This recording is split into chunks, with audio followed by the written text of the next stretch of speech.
ہائے ہائے، اگر تم خامند ہو تو بیوی کے لیے رحمت بن جاؤ، بیوی ہو تو خامند کے لیے رحمت بن جاؤ، ایک دوسرے کو عزت دو، ہاتھ اٹھانا، گالیاں دینا، یہ کہاں کی انسانیت ہے؟ پھر ہمارا معاشرہ جوائنٹ فیملی سسٹم ہے، ساس ہو کر سسر ہو کر بچے اور بچی کی زندگی میں اتنا داخل ہو جانا کہ ان کی زندگی کوئی برباد کر دینا، یہ میرے پورے معاشرے کا ایک سلگتا ہوا، ایک جلتا ہوا، ایک دکھ دیتا ہوا، یہ ایک اتنا بڑا روگ ہے کہ میں کتنے ہی آنسو بہاؤں تو میں اس غم کا حق نہیں ادا کر سکتا جو ہر گھر میں لڑائی ہے، ساس اور سسر کا بے جا دخل بچی کی زندگی میں، اس نے گھروں کو آگ لگا دی ہے۔ ہمارے پڑوسی ذمہ دار ہیں، ان پڑھ ہیں بڑے ذمہ دار، تعلیم اتنی نہیں ہے، تو ان کے ایک بچے کا میں نکاح پڑھانے گیا تو ان کے والد بیٹھے تھے نکاح سے پہلے، ایسے ہی تو مجھ سے کہنے لگے مولانا صاحب میری بیوی نے مجھ سے کہا کہ دیکھو ہم دونوں عمر گزار چکے ہیں، تو ایسا کرو اپنے بیٹے کا گھر الگ بناؤ اور اس کی بیگم کو وہاں لے کر آؤ، اگر یہاں لے کر آؤ گے تو ہم دونوں کہیں ان کی زندگی خراب نہ کر بیٹھیں اور ان کی زندگی میں دخل دے دے کر کہیں ان کی زندگی کو تنگ نہ کر دیں، میرے بیٹے کا الگ گھر بنا، وہاں اس کی بیگم لوگ کے لے کر آ تاکہ ہم ان کی زندگی میں داخل نہ ہو سکیں۔ میں حیران ہو کر ان کو دیکھ رہا کہ ان پڑھ باپ، ان پڑھ ماں، اور اتنی اعلیٰ درجے کی بات۔ اب ہر آدمی میں یہ سخت نہیں کہ اپنے بیٹے کے لیے الگ گھر بنائے، یہ تو ہمت ہے کہ ان میں دخل دینا چھوڑ دے، کہ خامند سے زیادہ خامند کے ماں باپ اس کی بیوی پہ حق جتا رہے ہوں، یہ میرے نبی کی معاشرت نہیں ہے۔ میں دکھ سے کہہ رہا ہوں، اب محسوس نہ فرمائیں، کوئی عورت ساس ہے تو محسوس نہ کرے، کوئی سسر بیٹھے محسوس نہ کریں، میں درد بھری فریاد کہہ رہا ہوں، یہ میرے معاشرے کا سلگتا ہوا ایک مسئلہ ہے، ایک گہرا داغ ہے جس نے زندگیوں کو تباہ و برباد کر کے رکھ دیا ہے۔ کہیں اس کو الٹ بھی ہوتا ہے کہ آنے والی لڑکی ایسی بدتمیزی کرتی ہے کہ اس کے خامند کے ماں باپ کو بے عزت کر کے رکھ دیتی ہے، رشتہ داروں سے توڑ کے رکھ دیتی ہے، یہ کیسز بھی ہیں لیکن یہ تھوڑے ہیں، یہ دوسرے والے زیادہ ہیں۔ میں اپنے نبی کی معاشرت بتانا چاہتا ہوں کہ میرے نبی کی زندگی میں محبت کے سوا کچھ نہ تھا، کل کائنات کے نبی ہیں۔ اور حضرت عائشہ سے کہہ رہے عائشہ دوڑ لگائیں، عائشہ دوڑ لگائیں، کوئی یہاں کہہ سکتا ہے، کوئی مولانا کہہ سکتا ہے بیوی سے آؤ بیگم دوڑ، تمہارا تھوڑے کو تو گھر ہی نکل تھی دوڑنا کتنے، چلو پوڑیاں چڑھ دے رہا کرو، پوڑیاں چڑھو ہیں۔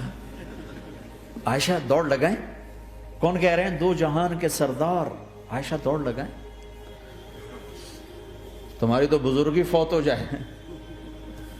تو آپ نے صحابہ سے کہا، ایک سفر سے واپس آ رہا، جاؤ بھائی سب آگے چلے جاؤ، وہ سارے آگے چلے گئے، جب وہ نظروں سے غائب ہو گئے، عائشہ آؤ دوڑ لگائیں، دونوں نے دوڑ لگائی۔ حضرت عائشہ فرماتی ہوں میں آگے نکل گئی، کچھ سال گزر گئے تو میں ذرا موٹی ہو گئی، تو ایک سفر سے واپس آ رہے تھے، آپ نے کہا صحابہ سے چلو بھائی آگے، سارے صحابہ آگے چل کے غائب ہو گئے، کوئی نظر نہیں آ رہا، تو پھر آپ نے کہا عائشہ دوڑ لگائیں، میں کہا لگائیں، کہا ہم نے لگائی تو میں ذرا موٹی ہو گئی تھی، تو نبی آگے نکل گئے، تو پھر آپ نے فرمایا ہذہ بتلک، عائشہ آج میں نے اپنا بدلہ لے لیا، اس وقت تم جیت گئی تھی، آج میں جیت گیا۔ آپ نے نبی کی زندگی پڑھو اللہ کے واسطے کہ آپ نے گھر کیسے چلائے، کھانے کو کچھ نہیں اور بیویاں خوش ہیں، سلوک تھا نا، کھانے کو کچھ نہیں ہے، 2 مہینے چولہا نہیں جلتا ہے، لیکن بیویوں کو ایسی محبت تھی کہ وہ قربان ہوتی جا رہی، اور یہاں سب کچھ دے کر گھروں میں آگ ہے، اس لیے کہ بول ٹھیک نہیں، نہ خامد کا بول ٹھیک ہے نہ بیوی کا بول ٹھیک ہے، اور عام طور پر زیادتی چونکہ مردوں کی طرف سے ہوتی، کبھی عورتوں کی طرف سے بھی ہوتی، میں تو دونوں کے لیے بات کر رہا ہوں۔ اس زبان کو میٹھا کرنا سیکھ لو، اگر اپنے گھروں کو چین سے سکھ سے بھرنا چاہتے ہو تو چیزوں سے نہیں آئے گا، تمہارے سلوک سے، بیہیویئر سے آئے گا۔ اپنے سلوک اچھے کرو، اپنے رویے اچھے کرو.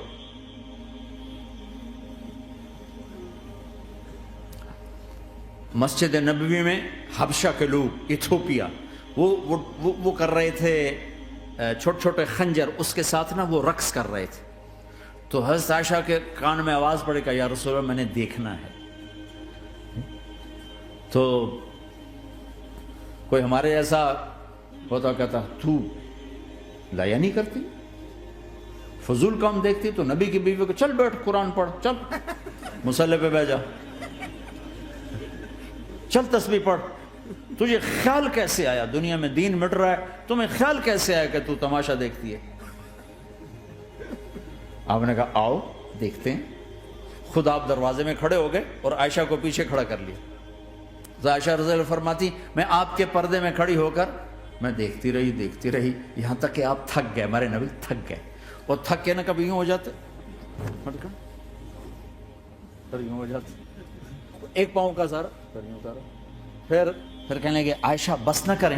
میں نے کہا نہیں ابھی میرا دل نہیں بھرا. کہا اچھا ٹھیک ہے. پھر کبھی یوں ہو رہے ہیں، کبھی یوں ہو رہے ہیں، کبھی یوں ہو رہے ہیں، کبھی یوں ہو رہے ہیں. حضرت عائشہ کہتی جب میں نے کہا بس پھر آپ واپس آ. یہ میرے نبی کی زندگی ہے. تم لان تان سے زندگی بنانا چاہتے، ساس سسر بہو پر بیٹے سے بھی زیادہ حق جتانا چاہتے. یہ عام معاشرے کی بات بتا رہا ہوں.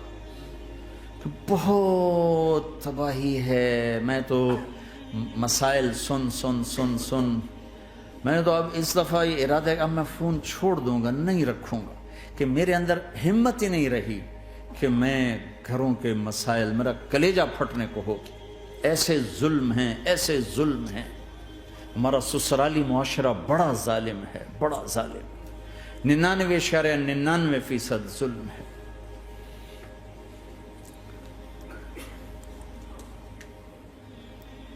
یہاں آنے سے پہلے ایک بچی کی پنڈی سے اس کا فون آیا کہ سسرال نے کہا تھا بچی ہوئی تو طلاق دے دیں گے.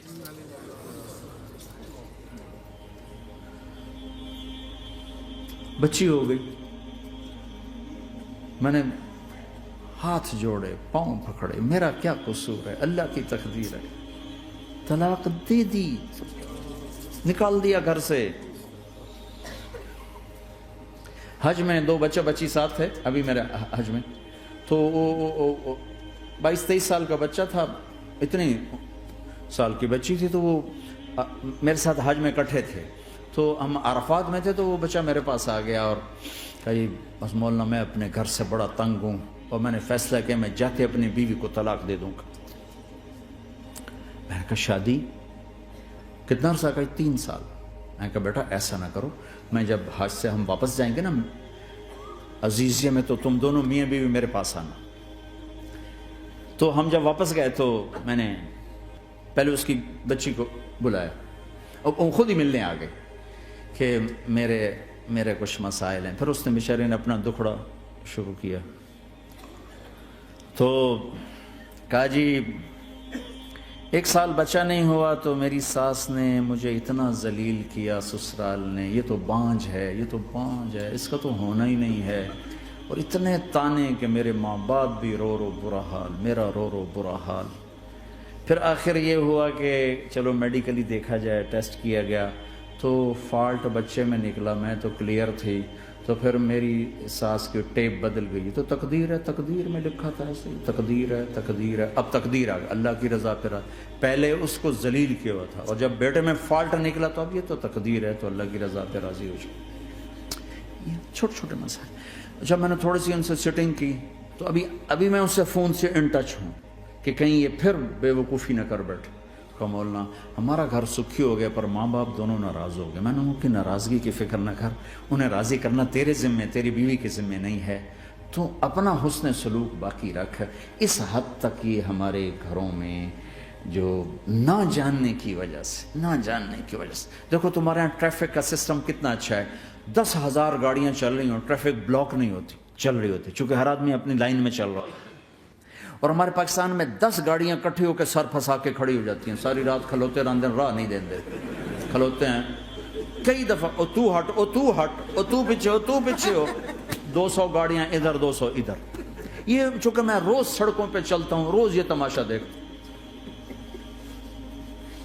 اگر تم اپنی لائن میں رہو تو کوئی فساد ہی نہیں. جب تم اپنا بیریئر کراس کرتے ہو پھر فساد شروع ہو جاتا.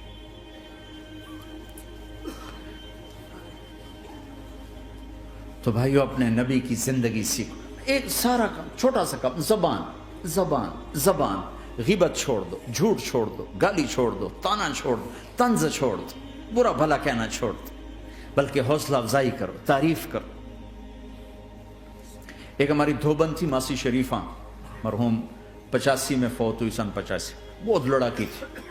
تو وہ آگے ایک دن میری بہن کے پاس کہنے لگی بی بی میری یہ نوہ میں نال بڑا لڑتی آپ تھی. میں نے کوئی تویز دے ساریا میری یہ نوکر بن گیا. تو وہ میری بہن نے ایسے نا ایک کاغذ پر نا وہ کل لکیریں لکونے لگا کے تو ایسے بالکل رول کر کے کہا کہ ماسی شریفہ جب تیری لڑائی شروع ہو نا تو نے یہ تعویذ یہاں رکھنا ہے،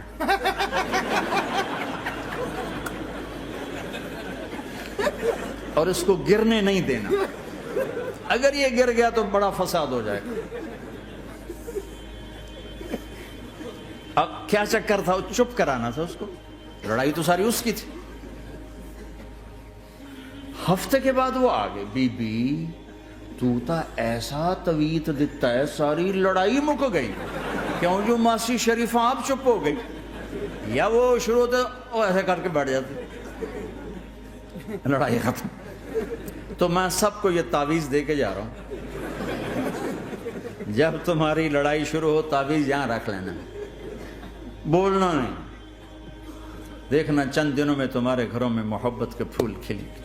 یہاں بہت زیادہ طلاق بڑھ چکی ہے. تھوڑے دنوں میں طلاق جو ایک دوسرے کی برداشت نہیں ہے.